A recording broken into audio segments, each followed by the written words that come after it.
Who gon' take it there? Who gon' take it there? Who gon' take it there? Who gon' take it there? Electricity, electricity, electricity, electricity. You know what's in the air. You know what's in the air. You know what's in the air. You know what's in the air. It's possibility. It's possibility. It's possibility. It's possibility. All right, so Russel Brand did this interview with Piers Morgan for some reason. Russel Brand is going to court soon for the allegations against him, which we will get to later.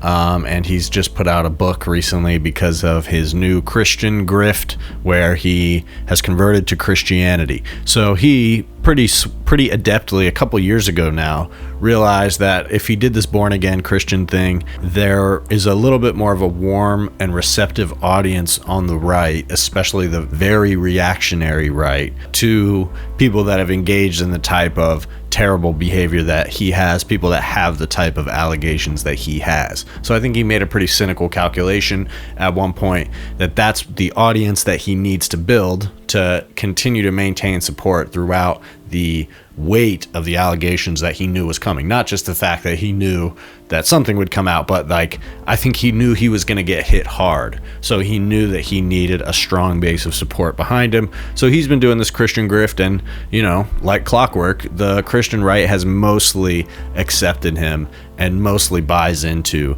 this new Jesus talk that he does about salvation. And that's the main thing about Russel Brand, is that even if I were to grant that this sudden finding of God is legitimate, despite the fact that, as Piers Morgan points out, he's waffled on that all throughout his life, but also it's like he just will never shut up. He just feels the need to profess about things. And so the combination of that, as well as how much he's flip-flopped and the extremes that he's jumped to throughout his career in terms of like what he believes in, what he says he believes in, it's just, he's one of the most transparent grifters that we have. But that being said, I mean, the allegations against the dude are pretty heinous, and he's even admitted recently that he pretty much did what he's accused of, although he is still, you know, saying that he didn't do anything non-consensual and quibbling about the age of consent, etc. So here, just to illustrate that a little bit more, is a first couple clips where this stuff about age comes up, and he gives a really interesting, borderline hilarious answer about this age of consent question. So here's that. What is that line for you between exploiting, as a 30-year-old man, a 16-year-old girl, to the point where it becomes criminal potentially? What is that line for you? I suppose it's consent, Piers. Right. But the age of consent means, in varying ways, in different places, people have a understanding, which probably isn't wholly accurate and reliable, that at a certain age, a person is able to make a consensual decision to smoke a cigarette or vote or have sex or gamble, and these things vary according to jurisdiction and type of law. And if people think it's wrong for, I mean, like, I'm a Christian and I'm serious about it. I think that the only safe place to have sex is within marriage. So I agree with them. Yeah, so I've never seen somebody dodge statutory allegations by converting to Christianity and then saying all sex out of marriage is wrong, and saying that the only place... It's really an interesting maneuver that he's pulling there, because he says, well, 16 is within the age of consent, and I am saying that everything that took place with me and this person was consensual. So within that, people who think it is debaucherous or wrong that I had sex with that person, well, I actually agree with you, because I think all sex out of marriage is wrong. So it really shows the acrobatics that Russel Brand goes to, like rhetorically, mentally, in doing all these justifications throughout his career. He's always been this type of guy. He's very bombastic and just imaginative. So, you know, he just bullshits for like an hour and a half straight in this conversation. And there's a decent amount where Piers Morgan kind of cracks him open a little bit and pokes him on this Christianity stuff. Also kind of openly calls him a grifter to his face, mostly just saying like, people call you a grifter, what do you have to say about that? So that's the next clip here where they get into it. And this is where Russel Brand really starts falling apart. So throughout this interview, what Russel Brand keeps pointing to on the part of Piers Morgan is, you flip-flopped on vaccines, you flip-flopped on Israel-Palestine, and so that makes you a hypocrite. And so he keeps going back to that as Piers Morgan is trying to point out his flip-flops throughout his career. Very obvious what Russel Brand is doing there. He is pointing to things that he knows hurt Piers Morgan's credibility, specifically on the right. Vaccines, as well as the Israel-Palestine issue. He's saying that you were within the establishment narrative at first, but then you flip-flopped on it.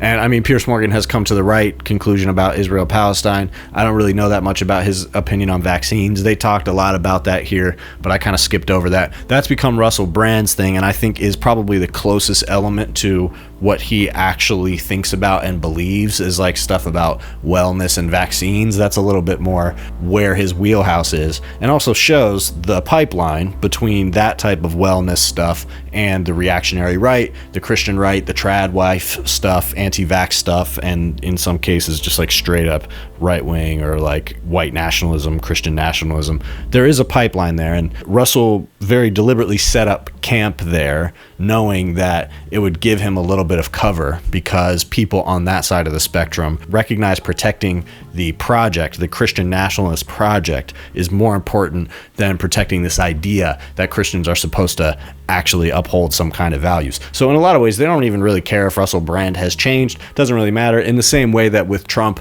none of his behavior actually matters. All that matters is that he forwards the project of Christianity. That being said, I don't think Russel Brand is going to be a very useful figure for much longer, especially if he ends up going to jail. So here is the next clip where Piers Morgan pretty much just calls him a grifter to his face, or at least implores him to respond to those allegations.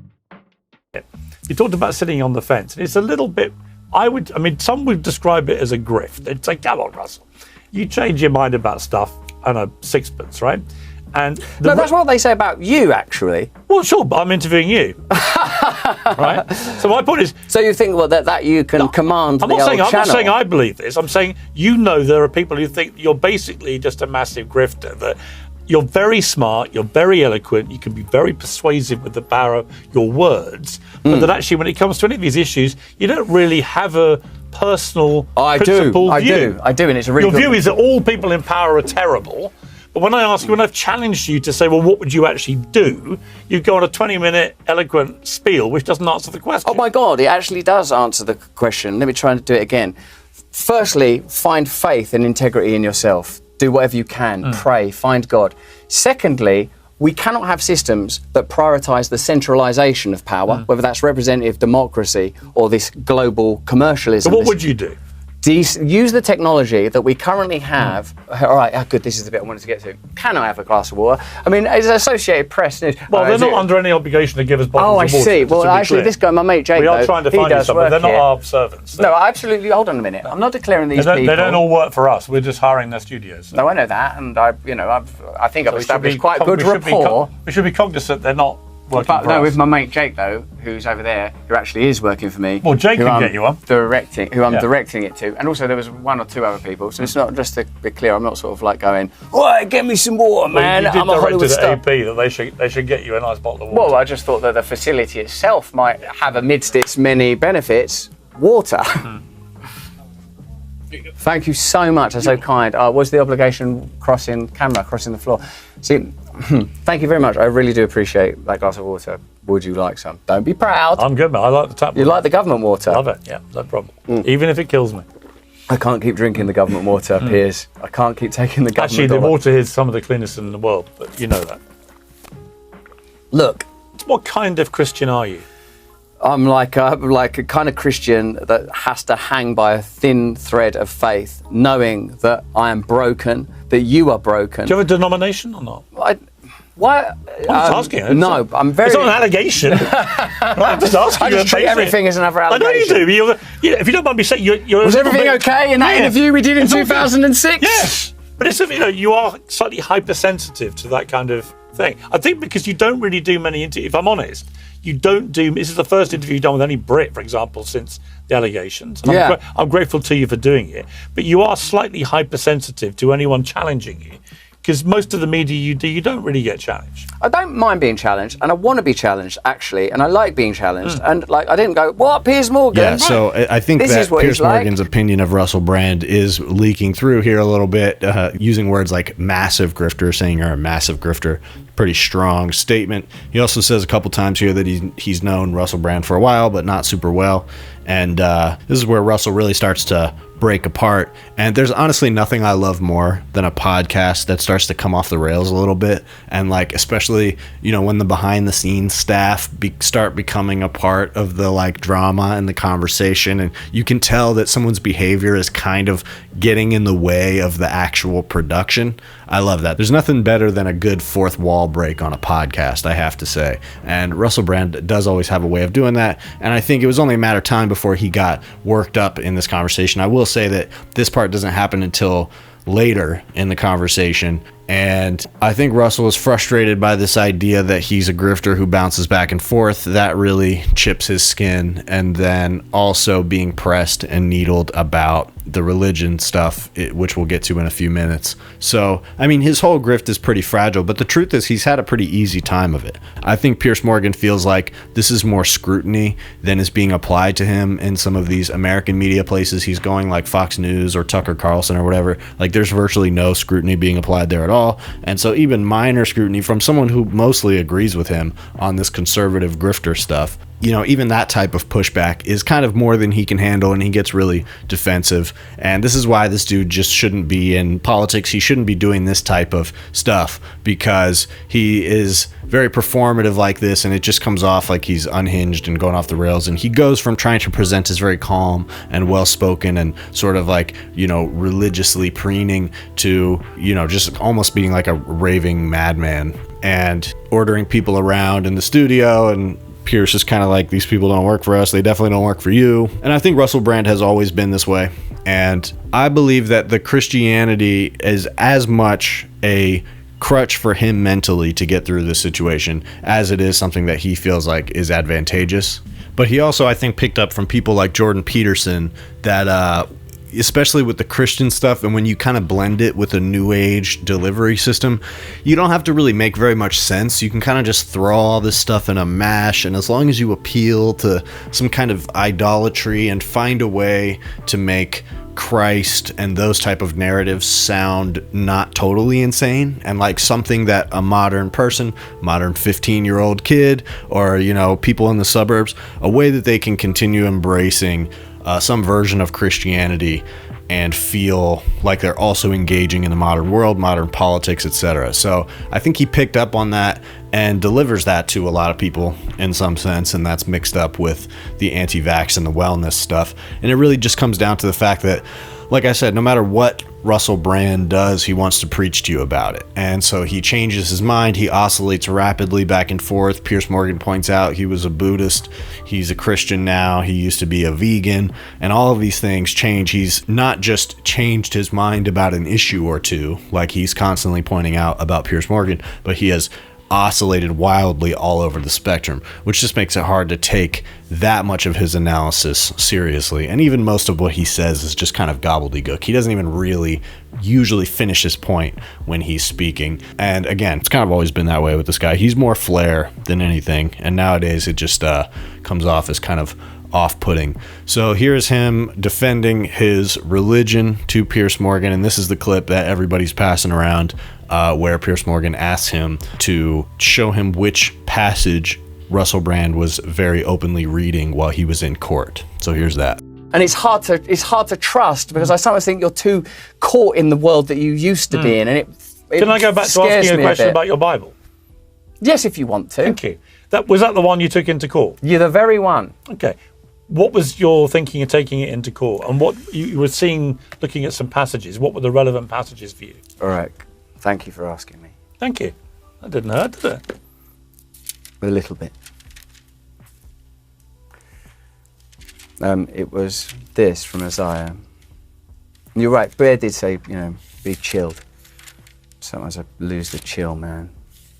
It's pretty...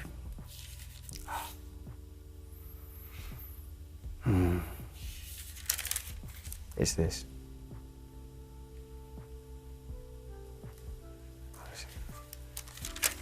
They don't like that, do they, in the old gallery? But remember, you just said it's a hired spot.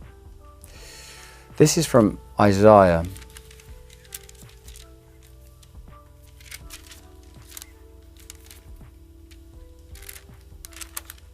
Excuse me.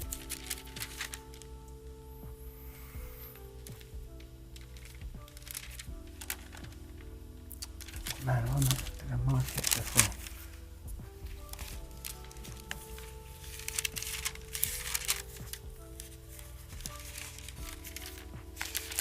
It says here,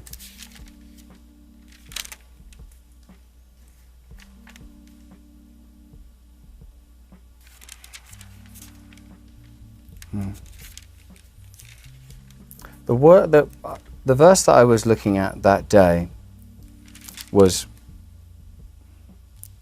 not this. I can't actually find the verse that I had that day, but this is good enough. This is from Isaiah 12. I will praise you, Lord. Although you were angry with me, your anger has turned away, and you have comforted me. Surely God is my salvation. But I think it's so important, not because of me, obviously, because who are any one of us? He has no favourites. But I feel like, hopefully this isn't a grift. Hopefully all of our lives aren't just some stupid attempt to garner material things in this temporary place to create the appearance of permanence as we so just to pass Russel through Brand, time to death. everything is a grift. It's all a grift. Who's to say who's grifting or who's not? He kind of says that at one point, actually, because Piers Morgan says, well, only you know what you believe, just like only I know what I believe. And Russell's like, well, if that, and he's trying to give it all to God, right? He's giving it up to Jesus Christ, and he's saying that's where all of the power lies. And it's genuinely true that people do tend to opt for that when they're in moments like this in their life. And I don't even think it's a fundamentally bad thing. I think it's a way people can find a path forward in their mind so that they don't get torn apart by things they've done in the past, and can actually find a way to redemption, a way to understand and process the things that they've genuinely done wrong. And Russel Brand does speak coherently in some cases about the things that he's done wrong, but clearly does not want to admit the systematic nature of what he was doing. He says that, I was famous, I was rich, and I was indulging in all this sex, and it was like this big raucous thing. And the thing about Russel Brand and a lot of these guys who, were doing industry sexcapades for years and then ended up getting Me Too'd, they just believed in their own charisma so much, especially Russel Brand. There's never been a better example of it than him, where it's just, he's high on his own supply so much that for all these years it didn't really occur to him that even if he's pushing women well past their point of consent where they've said no, that it just didn't occur to him that he could be doing something wrong, because he just has that level of magnetism and charisma. He's still using words like that to describe himself even in the midst of allegations like this. And that's the type of self-aggrandizement that leads him to, want to not just turn to God in moments like this, but to show off his ability to profess the word of God, to speak on his interpretation of the Bible, and to become some version of a religious figure, because one way or the other, Russel Brand has always seen himself that way. And the truth is, it's probably a great time for it, and there's probably never been more of a lane for right-wing Christian evangelical grifters of all shapes and sizes that don't really cleanly fit into the box of what a Christian is supposed to look like. I think given the shattering as well as the relative growth of that portion of the population right now, you're going to see a lot of wacky characters that continue to profess it, especially as it declines in popularity along with the rest of the Trump movement.